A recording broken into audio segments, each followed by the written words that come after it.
Долг список на проекти има планот за живот со кој СДСМ дојде на власт, но на половина од нивниот мандат нема реализација на половина од дадените ветувања.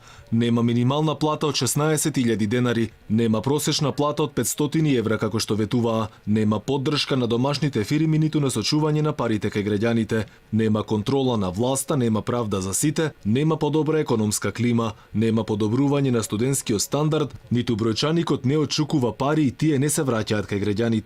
Нема ниту зелена нафта за земјоделците, ги нема ни ветените субвенции во висина од 160 милиони евра годишно, нема поврат на 15% ДДВ за граѓаните, нема ниту државна социјална пензија, ниту промена во судството, нема ниту бесплатно здравство, ни доволно лекови во аптеките, нема ни професионализација на администрацијата. Инаку во предизборието како опозиција Зоран Заев ветуваше дека по доаѓањето на власт прво што ќе направи дека ќе ги врати иселените во Македонија и по 2 години сликата е следна. Луѓе со куфери и карти во еден правец ја напуштаат сопствената земја. Сепак владата ги оствари проектите како што се укинување на радиодифузната такса, воведе прогресивен данок, ја врати ефтината струја од 14 до 16 часот. Иако најави бесплатно здравство, таа мерка сега е заменета со најава за се уште нејасна форма на приватизација. Власта го укина екстерното тестирање и најави национално тестирање.